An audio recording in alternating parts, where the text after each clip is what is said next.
유럽에서 제일 큰 의료기관 중 하나인 빈 대학병원. 아델 코퍼는 이곳에서 일한다. 산업의학 전문가인 휴고 리디거 교수도 그 연구에 참여하고 있다.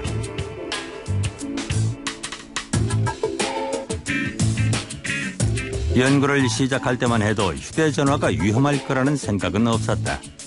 하지만 실험 결과들이 나오자 생각은 완전히 달라졌다. 휴대전화에서 나오는 것과 같은 종류의 전자파에 노출되면 DNA에 이상이 생기고 이것이 암 같은 질병으로도 이어질 수 있다는 결과였다.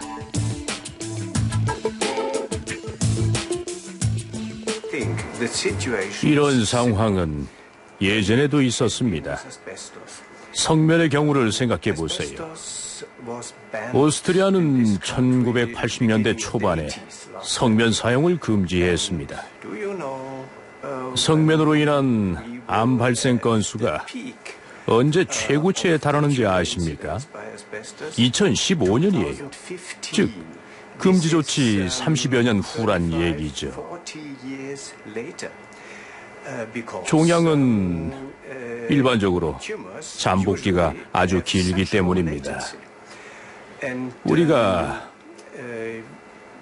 휴대전화 전자파의 위험을 경고하는 이유도 바로 그것이죠. 3, 40년을 기다릴 수는 없습니다. 죽는 사람이 생겨야 위험을 인정할 수는 없어요. 휴대전화에 대한 경고는 지금 나와야 합니다. 지금 당장 조치를 취해야 합니다. 그렇지 않으면 실수를 되풀이할 수도 있어요. 우리는 위험 요소들을 간과했던 전력이 있습니다. 담배가 대표적인 예일 겁니다.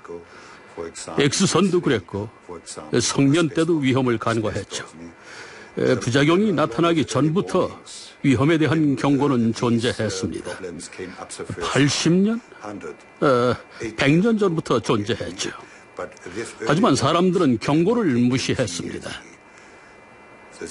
같은 부작용이 되풀이돼야 우린 뒤늦게 무언가를 깨달았죠. 늑장 대처 때문에 담배로 인한 암 환자의 급증도 막지 못했고 성면 노출이 야기한 폐암 발생 급증도 막지 못했어요. X선 노출에 의한 각종 암 환자의 증가 역시 우리는 미리 막지 못했습니다. 그 결과 인류가 치른 대가는 아주 엄청났습니다. 그러니까 같은 실수를 되풀이하지 않도록 가능한 모든 조치를 취해야 합니다. 그리고 휴대전화의 전자파가 유발할 수 있는 위험을 모든 사용자들한테 알려야 한다는 것이죠. 업계가 귀를 기울여 줍니까? 아니요. 왜일까요? 휴대전화는 안전하다고 이미 생각을 굳혔기 때문입니다. 다른 의견은 듣지 않아요. 업계는 의사가 아닌 과학자들한테 주로 자문을 받는데 그 과학자들은 연구비를 지원받고 이런 조언을 해주죠. 아델 코프 같은 멍청이의 의견은 들을 필요가 없다고요. 문제가 없다고 확신하는 거죠.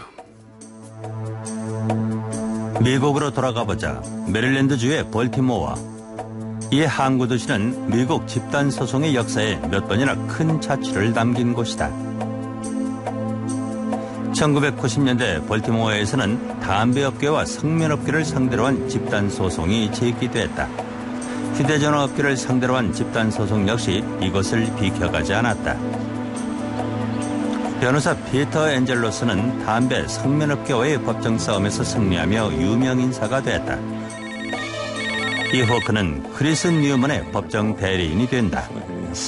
The man you're looking at was once a respected neurologist. Tonight, he says, his life has been ruined by, of all things, his cell phone. Well, the end result is, you can see this big divot here where there's no bone flap. This is the end result. Dr. Newman is now suing the makers of the cell phone, Motorola. He claims prolonged use of a cell phone beginning in the late 80s caused a cancerous tumor on his brain. 얼마 후 뉴먼은 세상을 떠났다. 스타 변호사가 나섰지만 소송 역시 기각됐다.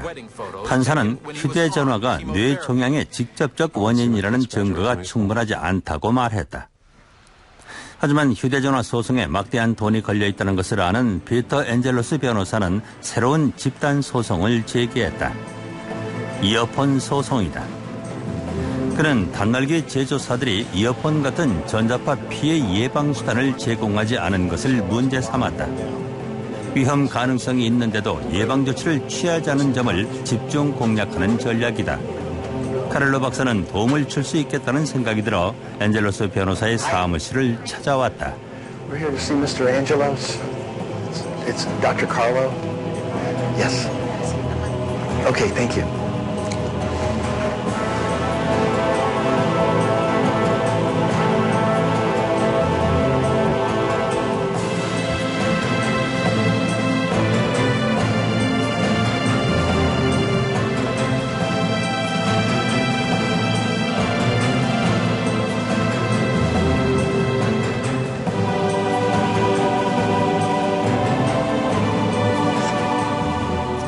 하지만 어쩐 일인지 변호사는 휴대전화 전문가를 만날 생각이 없다. 문전박대를 당하긴 했지만 카를로 박사는 금세 기운을 차렸다. 백만장자 변호사의 입장에서는 소송 내용이 알려지는 게 달갑지 않을 수 있다는 점을 이해하기 때문이다. 박사는 여전히 엔젤로스가 소송에서 이겨 막대한 액수의 배상금을 받아내주기를 기대한다. 미국에는 이처럼 재판에 투자하는 변호사들이 적지 않다. 어쨌든 엔젤로스의 이어폰 소송이 다른 휴대전화 소송 원고들에게 피해를 주지는 않을 것 같다. 소송에서 원고 측은 8억 달러 배상을 요구합니다. 자신들이 당한 피해와 더불어 징벌적인 의미를 더한 것이죠. 휴대전화 업계의 관행을 바꾸겠다는 얘기입니다. 사실 배상금 1,000만 달러 소송은 휴대전화 업계에 타격을 주지 않아요. 관행도 바꾸지 못하죠. 하지만 8억 달러라면 다릅니다. 그래서 거액의 배상을 요구하는 것이고요.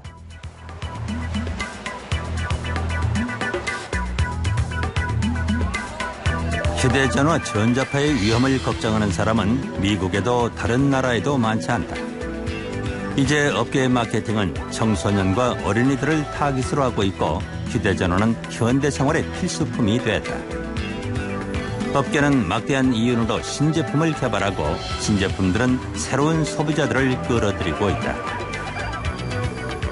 휴대전화의 위험을 알리는 목소리는 어딜 가나 환영받지 못한다.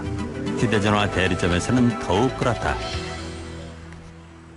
전자파는 신경 쓰지 않나요? 휴대전화 매장에서 그런 걸 생각하는 사람은 없죠. 그냥 휴대전화가 필요하니까 사는 겁니다. 전자파 걱정은 안 해요. 관심을 기울이는 사람도 없고요. 휴대전화를 판매하는 분들은 어떻게 생각하죠? 뭘 말이죠? 전자파요. 걱정이 되긴 하지만 자주 생각하지는 않아요. 휴대전화가 필요하니까요. 휴대전화의 전자파가 어떤지는 확실히 모르지만 휴대전화가 필요한 건 분명하거든요. 세상은 점점 이윤과 능률, 편리함만을 생각한다. 사랑하는 휴대전화에 의심의 눈초리를 던지는 것 자체를 싫어하는 사람들도